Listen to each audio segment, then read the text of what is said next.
Hi friends, ಎಲ್ಲರಿಗೂ ನಮಸ್ಕಾರ. ನಾನು ನಿಮ್ಮ Lata. Welcome back to Lata Venkatesh kitchen. ಇವತ್ತು ನಮ್ಮ ಕಿಚನಲ್ಲಿ ಮಟನ್ ಗ್ರೇವಿ ಹೇಗೆ ಮಾಡೋದು ಅಂತ ಹೇಳ್ಕೊಡ್ತೀನಿ. ತುಂಬ ರುಚಿಯಾಗಿರುತ್ತೆ. ರೊಟ್ಟಿಗೆ, ಚಪಾತಿಗೆ, ರೈಸ್ಗೆ ಈ ಥರ ಡಿಫ್ರೆಂಟಾಗಿ ಮಾಡಿ ಮನೆಯವರೆಲ್ಲರೂ ಇಷ್ಟಪಟ್ಟು ತಿಂತಾರೆ. ಹಾಗಾದರೆ ಹೇಗೆ ಮಾಡೋದು ಅಂತ ನೋಡೋಣ ಬನ್ನಿ. ಈ ಮಟನ್ ಗ್ರೇವಿ ಮಾಡೋದಕ್ಕೆ ಒಂದು ಅರ್ಧ kg ಆಗೋಷ್ಟು ಮಟನ್ ತೊಗೊಂಡಿದ್ದೀನಿ. ಚೆನ್ನಾಗಿ ತೊಳೆದು ರೆಡಿ ಮಾಡಿ ಇಟ್ಕೊಂಡಿದ್ದೀನಿ. ಒಂದು ಸಣ್ಣದಾಗಿರೋ 3 ಈರುಳ್ಳಿನ ತೊಗೊಂಡಿದ್ದೀನಿ. ನಿಮಗೆ ದೊಡ್ಡದಾಗಿದ್ದರೆ ಒಂದು 2 ಈರುಳ್ಳಿ ಆದರೆ ಸಾಕು. ಈಗ ಉದ್ದುದ್ದಾಗಿ ಕಟ್ ಮಾಡ್ಕೊಳ್ಳಿ. ನಾನು ಯಾವ ಥರ ಕಟ್ ಮಾಡ್ತೀನೋ ಸೇಮ್ ಅದೇ ಥರ ಕಟ್ ಮಾಡಿ ರೆಡಿ ಮಾಡಿ ಇಟ್ಕೊಳ್ಳಿ. ಈರುಳ್ಳಿ ಹಾಕೋದ್ರಿಂದ ಟೇಸ್ಟ್ ತುಂಬ ಚೆನ್ನಾಗಿ ಬರುತ್ತೆ, ಸಾಫ್ಟಾಗಿ ಬರುತ್ತೆ. ಮಟನ್ ಸೇಮ್ ರೆಸ್ಟೋರೆಂಟಲ್ಲಿ ಯಾವ ಥರ ಇರುತ್ತೆ ಸೇಮ್ ಅದೇ ಥರ ಇರುತ್ತೆ. ಈ ಈರುಳ್ಳಿನ ಈ ಥರ ಬಿಡಿ ಬಿಡಿಯಾಗಿ ಮಾಡ್ಕೊಳ್ಳಿ. ಈಗ ಗ್ಯಾಸ್ ಸ್ಟವ್ ಮೇಲೆ ಒಂದು ಕುಕ್ಕರ್ ಇಡಿ, ಇಲ್ಲ ಒಂದು ಪಾತ್ರೆ ಇಡಿ. ಒಂದು 5 ಟೇಬಲ್ ಸ್ಪೂನ್ ಆಗೋಷ್ಟು ಅಡುಗೆ ಎಣ್ಣೆ ಹಾಕಿ, ಸ್ವಲ್ಪ ಎಣ್ಣೆ ಜಾಸ್ತಿನೇ ಹಾಕ್ಕೊಳ್ಳಿ. ಎಣ್ಣೆ ಜಾಸ್ತಿ ಹಾಕೋದ್ರಿಂದ ಟೇಸ್ಟ್ ಚೆನ್ನಾಗಿ ಬರುತ್ತೆ. ಹಾಗಾಗಿ 1 ಟೇಬಲ್ ಸ್ಪೂನ್ ಆಗೋಷ್ಟು ಜೀರಿಗೆ ಹಾಕಿ ಈಗ ಚೆನ್ನಾಗಿ ಫ್ರೈ ಆದಮೇಲೆ ಒಂದು 4ರಿಂದ 5 ಲವಂಗ ಹಾಕಿ, ಒಂದು 5ರಿಂದ 6 ಮೆಣಸು ಹಾಕಿ. ಜಾಸ್ತಿ ಮೆಣಸು ಲವಂಗ ಹಾಕೋಕೆ ಹೋಗ್ಬೇಡಿ, ಖಾರ ಖಾರ ಅನಿಸ್ಬಿಡುತ್ತೆ. ಹಾಗಾಗಿ 1-2 ಏಲಕ್ಕಿ ಹಾಕಿ ಈಗ ಒಂದು ಸ್ವಲ್ಪ ಪಲಾವ್ ಎಲೆ ಹಾಕಿ ಚೆನ್ನಾಗಿ ಫ್ರೈ ಮಾಡ್ಕೊಳ್ಳಿ. ಫ್ರೈ ಆದಮೇಲೆ ನಾವು ಆಲ್ರೆಡಿ ರೆಡಿ ಮಾಡಿ ಇಟ್ಕೊಂಡಿದ್ವಲ್ಲ ಈರುಳ್ಳಿನ, ಅದನ್ನು ಸೇರಿಸಿ ಈಗ ಚೆನ್ನಾಗಿ ಫ್ರೈ ಮಾಡ್ಕೊಳ್ಳಿ. ಸ್ವಲ್ಪ ಕಲರ್ ಚೇಂಜ್ ಆಗೋ ತನಕ ಫ್ರೈ ಮಾಡ್ಕೊಳ್ಳಿ. ಗೋಲ್ಡನ್ ಕಲರ್ ತನಕ ಅಷ್ಟೆಲ್ಲ ಫ್ರೈ ಮಾಡೋಕ್ಕೆ ಹೋಗಬೇಡಿ. ನಾವು ಮಟನ್ ಹಾಕಿದಾಗ ಇನ್ನೂ ಫ್ರೈ ಆಗುತ್ತಲ್ವ. ಹಾಗಾಗಿ ಈಗ 1-2ರಿಂದ 3 ನಿಮಿಷ ಆಗೋಷ್ಟು ಮುಚ್ಚಿ ಇಟ್ಬಿಡಿ. ಈಗ ನೋಡಿ ಚೆನ್ನಾಗಿ ಫ್ರೈ ಆಗಿದೆ ಅಲ್ವಾ. ಈಗ ನಾವು ಆಲ್ರೆಡಿ ರೆಡಿ ಮಾಡಿ ಇಟ್ಕೊಂಡಿದ್ವಲ್ಲ ಮಟನ್ನ, ಅದನ್ನು ಹಾಕಿ ಚೆನ್ನಾಗಿ ಮಿಕ್ಸ್ ಮಾಡ್ಕೊಳ್ಳಿ. ನೋಡಿ ಚೆನ್ನಾಗಿ ಮಿಕ್ಸ್ ಆಗಿದೆ. ಈಗ 1 ಟೇಬಲ್ ಸ್ಪೂನ್ ಆಗೋಷ್ಟು ಉಪ್ಪು ಹಾಕಿ ರುಚಿಗೆ ತಕ್ಕಷ್ಟು ಹಾಕ್ಕೊಳ್ಳಿ. ನಿಮ್ಗೆ ಎಷ್ಟು ಬೇಕಾಗುತ್ತೋ ಅಷ್ಟು ಉಪ್ಪು ಹಾಕ್ಕೊಳ್ಳಿ.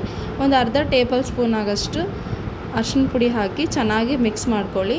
ಏನಾದರೂ ಕುಕ್ಕರ್ ಆಗಿದ್ರೆ ಒಂದು 7ರಿಂದ 8 ವಿಜಲ್ಸ್ ಹಾಕ್ಸ್ಬಿಡಿ, ಹಂಗಂದರೆ ಸಾಫ್ಟಾಗಿ ಬೆನೆಯುತ್ತೆ ಅದು. ಹಾಗಾಗಿ ಒಂದು ಸ್ವಲ್ಪ ನೀರು ಹಾಕಿ ಕ್ಯಾಪ್ ಮುಚ್ಚಿ ಇಟ್ಬಿಡಿ. ಒಂದು 7-8 ವಿಜಲ್ಸ್ ಆದಮೇಲೆ ಓಪನ್ ಮಾಡಿ. ಚೆನ್ನಾಗಿ ಸಾಫ್ಟ್ ಆಗಿರುತ್ತೆ, ಚೆನ್ನಾಗಿ ಬೆಂದಿರುತ್ತೆ. ಮಟನ್ ಬೇಗ ಬೆನೆಯಲ್ಲ. ಹಾಗಾಗಿ ನಾನೀಗ ಚೆನ್ನಾಗಿ ಬೆನೆಸ್ಕೊಂಡಿದ್ದೀನಿ.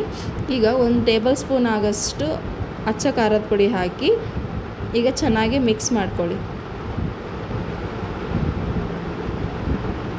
ಈಗ ಚೆನ್ನಾಗಿ ಮಿಕ್ಸ್ ಮಾಡ್ಕೊಳ್ಳಿ.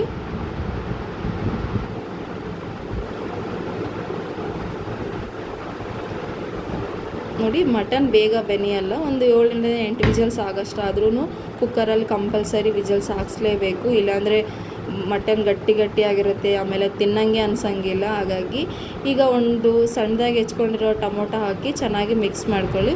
ಈಗ ಅಲ್ಲ ಬೆಳ್ಳುಳ್ಳಿ ಪೇಸ್ಟ್ ಹಾಕಿ ನಾನು ರೆಡಿ ಮಾಡಿ ಇಟ್ಕೊಂಡಿದ್ದೆ ಆಲ್ರೆಡಿ, ಅದನ್ನು ಹಾಕಿದ್ದೀನಿ. ಈಗ ಚೆನ್ನಾಗಿ ಮಿಕ್ಸ್ ಮಾಡ್ಕೊಳ್ಳಿ.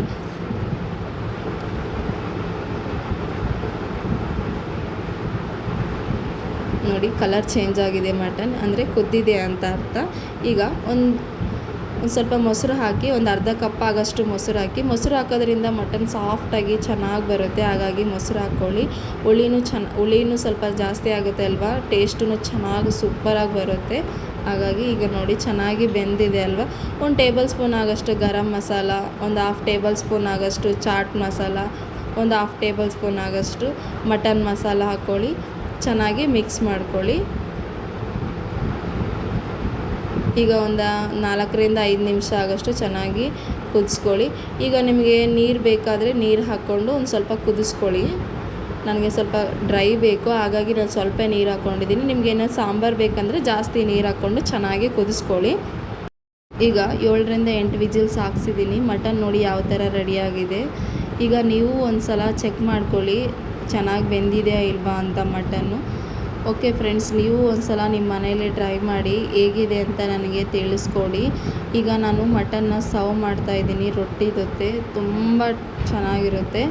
ಓಕೆ ಫ್ರೆಂಡ್ಸ್, ನೆಕ್ಸ್ಟ್ ವಿಡಿಯೋದಲ್ಲಿ ಮತ್ತೆ ಸಿಗ್ತೀನಿ. Thank you so much. ನನ್ನ ವಿಡಿಯೋ ನೋಡಿದ್ದಕ್ಕೆ ಪ್ಲೀಸ್ ಸಬ್ಸ್ಕ್ರೈಬ್ ಮಾಡಿ, ಶೇರ್ ಮಾಡಿ ಲತಾ ವೆಂಕಟೇಶ್ ಯೂಟ್ಯೂಬ್ ಚಾನಲ್ಗೆ. Thank you so much friends.